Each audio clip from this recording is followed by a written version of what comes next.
just because I won't deal with it. But there's the other piece to that, and like there could be entire teachings on this. But the reason that you have such a high unemployment rate is that for a lot of folks with really, really significant disabilities who, like for example, so I am currently unemployed. I'm on Medicaid because I can't dress myself, I can't really do anything. I have folks that come in 6 hours a day, and they get me up, and they get me out of bed, and they get me dressed, and they make my breakfast, and they take me to the bathroom, and they make my dinner, and they clean my house, and this sort of thing. And if I had to pay for that out of pocket, it would be probably upwards of $30,000 to $40,000 a year. I don't have $30,000 to $40,000 a year to hire people to meet my needs. I cannot earn a job where off the bat I can't get a job where right off the bat $40,000 of my salary can go into me independently being able to hire someone to have a BA in sociology. I don't know too many folks with BA in sociology sort of making like $70,000. So I'm on Medicaid. And so what happens with Medicaid is Medicaid pays for all of this stuff. But Medicaid has very low income threshold. Like you essentially have to have less than, for straight Medicaid, you have to have less than $2,000 in combined assets per month in order to qualify. So a lot of folks with disabilities, with significant disabilities, who could be contributing to the workforce, are not, because they're terrified of losing the benefits that make it possible for them to work in the first place. Or, for example, in Nolan's case, you have accommodations that an employer needs to make, where they look at that and they say, well, I don't want to spend $1,000 on software. I mean, I've got software that I use that costs $300, $400, $500 a pop. I use dictation software, and every time I buy a new laptop, I got to buy new software, and it costs as much as the laptop does, And so you have employers who say, I don't really want to hire those people because it's going to be a significant chunk out of my pocket, particularly if I'm a smaller sort of nonprofit. And there are incentives for businesses to write off the cost of employee accommodations. But between the two, you have this sort of issue where you have lots of folks with disabilities who don't work, not because we can't work, not because we don't want to work, but because we can't be gainfully employed, either because we're stuck in the system to keep them. So in their case, they just said, well, no, we have to have this person be here from 8 to 5. Never mind that really wasn't an explicit requirement of the job. He could have just as easily, telecommuted during the time that he was doing dialysis. Right. I mean, and I think, and this even gets into more sort of political or what have you, and there are cheaper ways to make fixes and this kind of thing.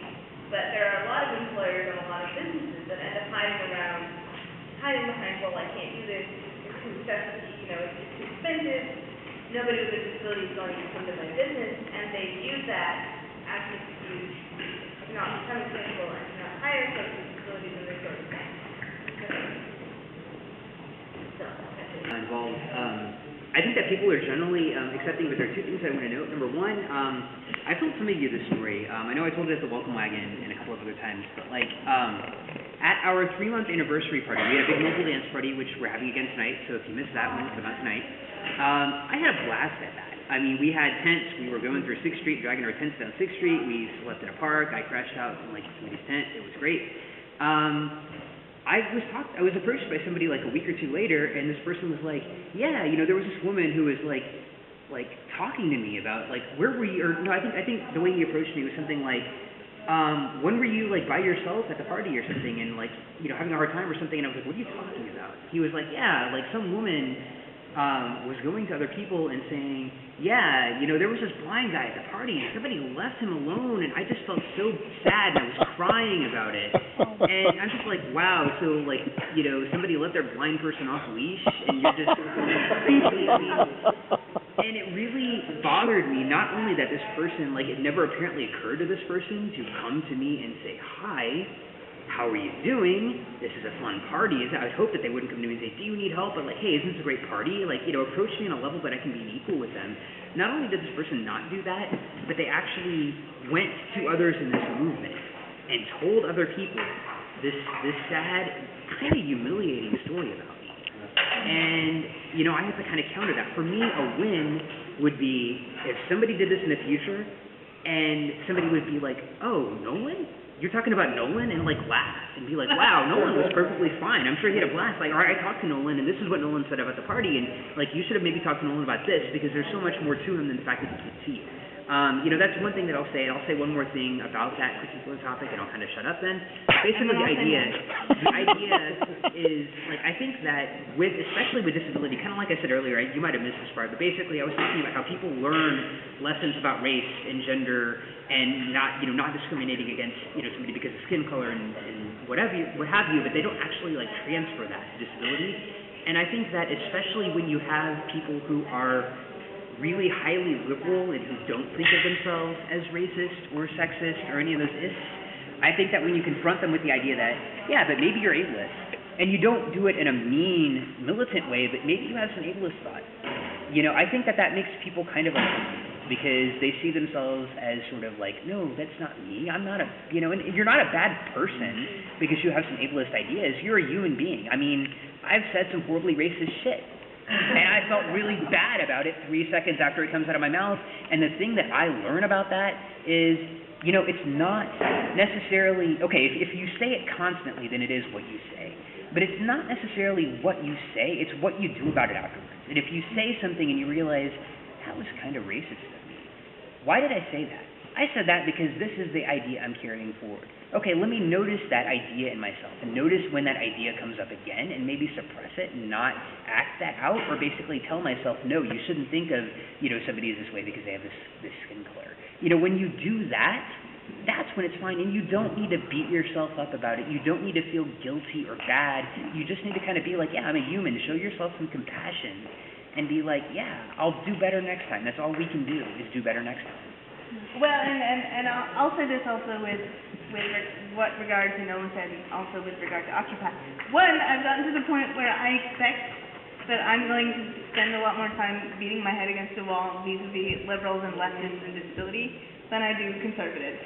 Like, conservatives for some reason, and not that they're better on disability, but maybe I've just been disappointed with conservatives for so long that I don't expect it. Well, they're open when you they let it just all about hang out, so.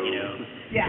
So, so when I come into situations that are full of people that identify on the left end of the spectrum, however left that may be, I have certain expectations, and I get upset when they're not, when I see ableist shit going on all the time.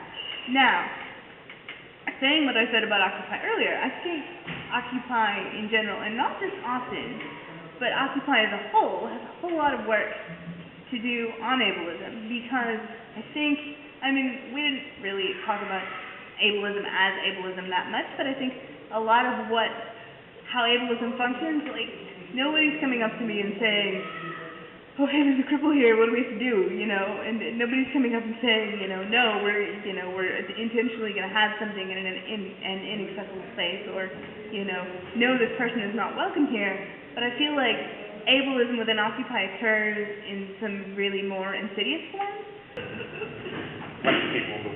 I wound up talking to one of the people about it, and I can't remember what he said exactly, but at some point later, as part of his response, he said that he didn't think they were discriminating, that place was full of good liberals, that place was filled with good liberals, while they can determine that as much as possible. And I felt like he was just kind of this sometimes happens in general if people are called out on something, and I felt like he was just kind of, for one thing, being defensive, and it just felt to me like he was saying that he felt that people couldn't possibly do something like that. It was like that's something that other people do, and they felt like they're enlightened, and if you start to feel like that, then we're liberals, we do no wrong. If you start feeling like that, then you won't grow and you won't be open to any kind of suggestion that you might have done something intentionally, which isn't to say that the person is always like that in all contexts, but I think there's a potential for that, and it's something I have a question.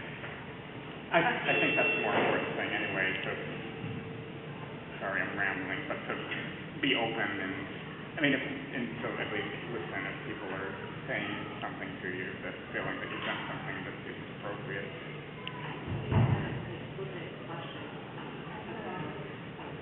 And I don't want to make it seem like I'm asking this is what you think. Considering how much of our topic is based on hand signals, Nolan, do you ever feel excluded from that conversation? I feel excluded from like the sort of incidental conversation that happens. So like for instance, like if I'm saying something and somebody sparkles me, I don't necessarily know that. And I mean, it's not just me. Like I want to know if you're saying something that somebody sparkles, or if somebody else is saying somebody's like down sparkles. I want to know that. And I do feel kind of excluded from like the conversation that happens. Because I mean, like if we're asked to take consensus and afterwards everybody applauds, I generally know what happened. But it's like the incidental stuff that's happening during, like I don't know how much people sparkle and how much they don't. I probably sparkle a lot less than I should. I tend to nod more, which is probably not very, conducive to what we need to do. Yeah, I've noticed you nodding and other people sparkling, and Right. I figured that was, So I have a question for you before we close out and the band starts or whatever. I'd just like to get an idea from each of you, like how you would rate us in general over the past, say, maybe 4 or 5 years, as far as like on the learning curve of understanding where you're at. Are we doing better? Are we getting an A, B, C, or a D? Are we learning? God, I don't know. And I don't know that you can... Is life getting easier for you at all? Well, let me put it this way. I don't know that you can put a number on that. Yeah. And I don't know that you can sort of say, with some sort of single indicator that things are good or things are bad or things are improving, because you just have so much shit that goes on in the city, good shit and bad shit. Mm-hmm. And it changes all the time. It changes with who's on city council, it changes on who's on city commission, Mm-hmm. it changes with who owns businesses, it changes with the assholes at Capital Metro, this kind of thing. And so to say that it's good or bad or... I'm contrasting to say if you go back in time 5 or 10, You know what? If you go back, and I've only been here for like 5 years, but I think in general, if you take some sort of where we are now as opposed to where we were 10 years ago, you can definitely see significant improvements. One of those, are legislative and civil rights enforcement, but I also, in other respects, like we are moving backwards. So. And I mean, one thing that we never talked about, I really wish, God, I don't know if this time reading into it, I feel terrible. I really Mine and you're fine. Are you sure? Yeah, we'll just go late with mine and Well, then push there's the whole schedule back. It's fine, I don't care. But I mean, one thing that we never talked about in this, God, I wish we had more time, but like, so much of what people focus on when they focus about disability is survival. In other words, how does this person with a disability get to the grocery store to buy their groceries? How does this person get to, like, how do they cook a meal? How do they do, this and that and the other? And then, there's very little actually put on thriving.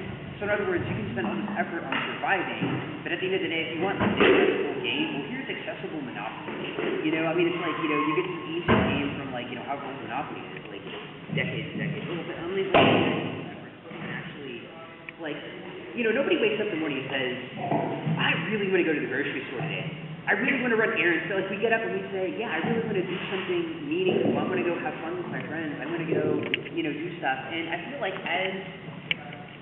like things are better on the survival end of the spectrum, but I feel like there's a lot of ground to be won on the thriving end. As far as being seen as, like, I feel like a lot of people in Occupy are good at treating me like a human being, or a lot better than other people, but there are entire, very liberal communities in Austin that I've been a part of for years that by and large ignore me. Like, I'll show up at a party and I'll be asked, like, how I'm doing, and I'll try to be, like, outspoken and advocate and talk, but, like, I get ignored. And it's really hard when, you want to have rich friendships, you want to have romantic relationships, you want to have whatever, when you feel like you really have to fight against this whole, like, well, if you date Nolan, you're, like, committing to be, like, his servant or some shit like that. It's really hard when you have to fight that. It's like, well, when other people date, if you're dating somebody and you go shop at the grocery store together, it's like a bonding activity. It's like, we're talking and doing our normal thing, but we're shopping for groceries too. Maybe you're helping each other out. But then, like, suddenly when you're doing that with somebody, like, who's blind or in a wheelchair, it's like, oh, you're serving them. Like, suddenly it's not about bonding and having fun. Dating me or hanging out with me should not be a community service project. Right. We're done. Right. We're done. And so